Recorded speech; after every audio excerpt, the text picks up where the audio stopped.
Hello, good day. My name is Steph. Steph is how it's spelled. Steph. At any rate, that's not really important. But what is the laws of living. And I'm going to continue reading from a book called Herman's Magical Universe. This is part 2. I don't want to waste any time, so I'm going to get right to it. First of all, I do want to say that it was written by Becky McCarlin and illustrated by Phil Travers. And I am so happy and grateful to these people for what they wrote and what they drew, what they designed. Very, very well done. Okay, now yesterday, or whatever day I recorded this first one on, I might be repeating the last part. This is what Diana said. And then right there in Eustis Park Elementary School Library, Diana placed the book in Herman's hands. This is what the book said. The 7 Laws of the Universe. This is a picture.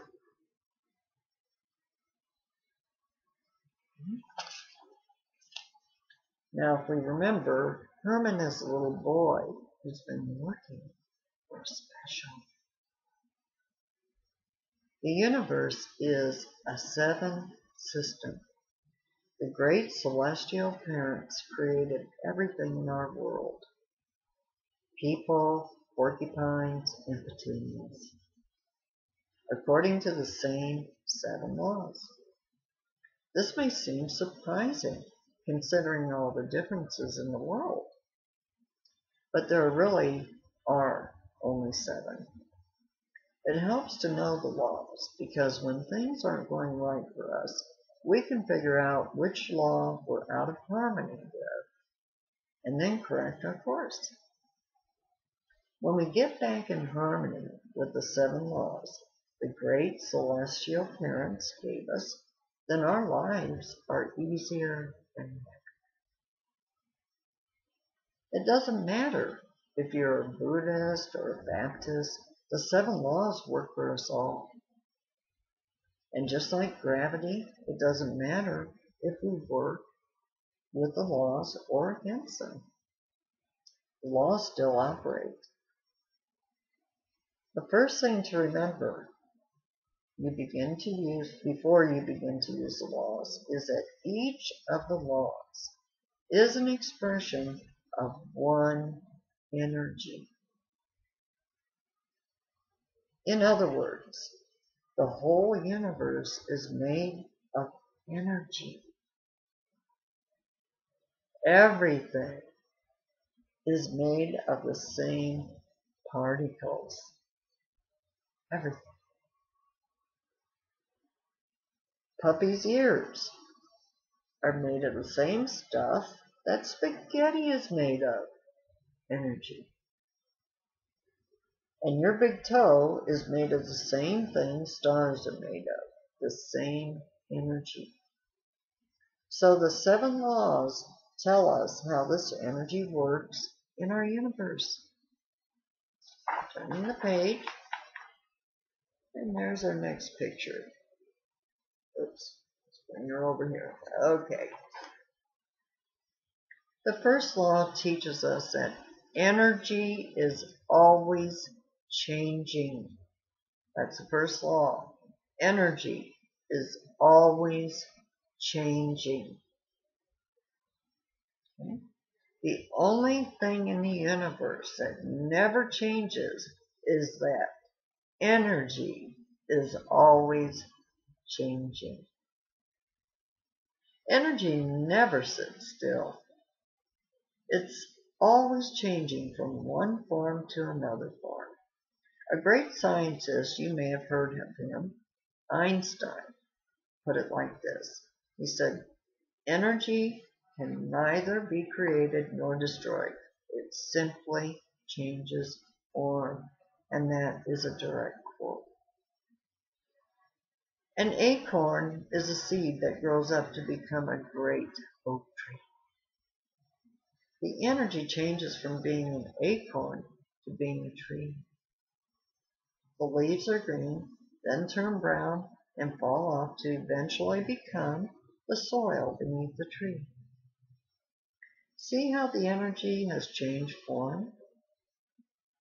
The leaves haven't died. Nothing can die. It changes form.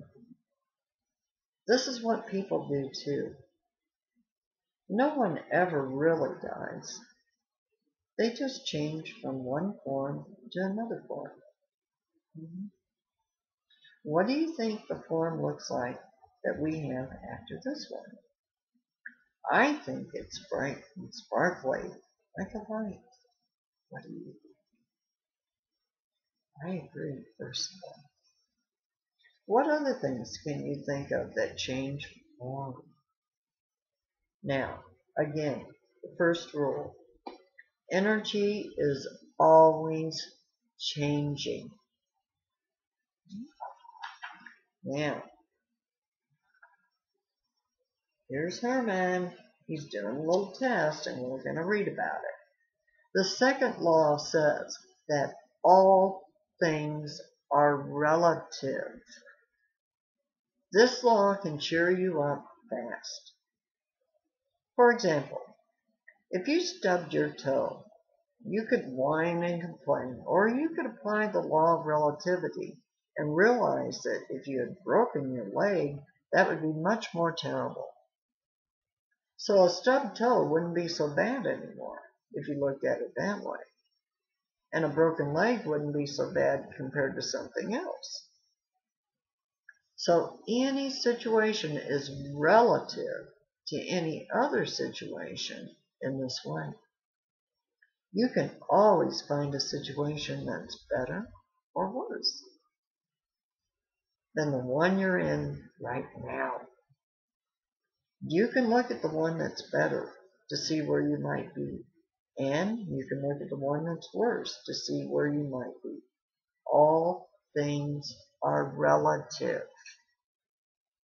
Means that nothing, absolutely nothing, is absolute. Everything is relative all the time. If you took a bite of an apple and then you bit into an onion, compared to the apple, the onion would taste quite bitter. Then let's say you took a bite of the onion again, and then you bit into a big juicy lemon. Compared to the lemon, the onion now tastes sweet. So are you crazy, or is this silly onion bitter or sweet? It's relative. But if you're from Vidalia, Georgia, or thereabouts, and you got to think of another example for this one. Everybody from Georgia knows what I mean. Yes, Herman could hardly believe it too, but it actually said this. It mentioned Georgia in the laws of living. Now you understand the second law. Tricky, isn't it? But do you see how you can use it to cheer yourself up? All things are relative. Moving on. This is very interesting. Excellent artwork. Okay. See what the third law is. The third law is the law of vibration.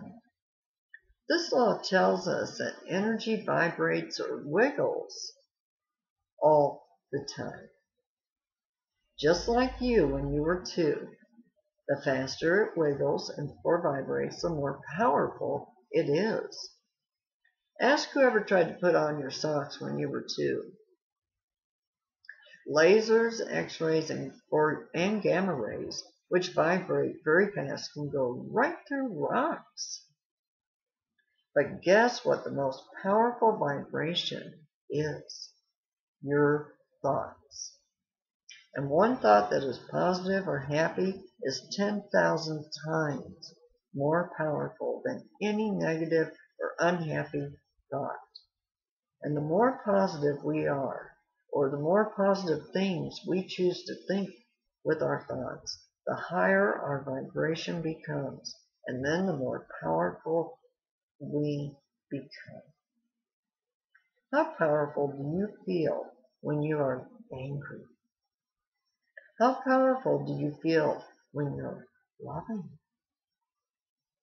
Love is the most powerful energy in the universe. There are millions and millions of different levels of vibration. The tiny particles that make up all energy vibrate. These are called protons, neutrons, and electrons. The whole wide universe vibrates. Everything's vibrating. Human beings, our Mother Earth, your best friend, your cat, your shoes, your hair, your clothes. Ooh, that tickles. And every single thing in the universe are all just different degrees of one and the same vibrating energy. Mud vibrates slowly. Light vibrates very fast. Name something that you think is vibrating faster than light. So energy vibrates.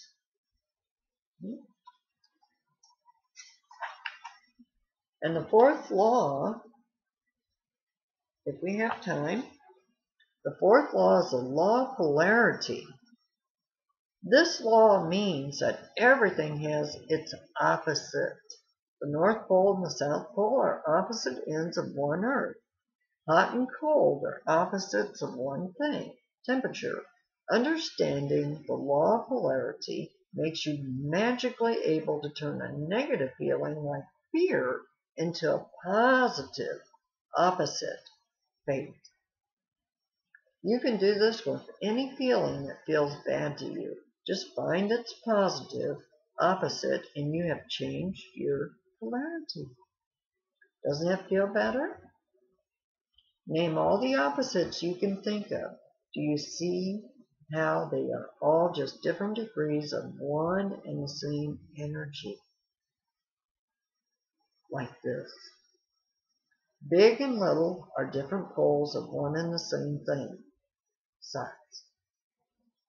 Near and far are different poles of one and the same thing. Distance. Black and white are different poles of one and the same thing. Color. Everything has its opposite. Again, I'm going to show a picture. And that is the fourth law of living.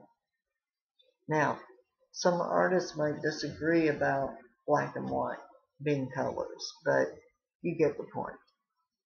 And she did a wonderful job in her usage of what the opposites were. I look forward to reading the rest of this book for you. And I hope that nobody takes offense to how I'm reading it. I'm just simply trying to read it as it was written. It was written in a very simple way for us. And I am so grateful to the lady who wrote this. Thank you so very much. She did a beautiful, beautiful job. Again, her name is Becky McCarlin. Thank you, Becky. And until I get on with the next one, thank you.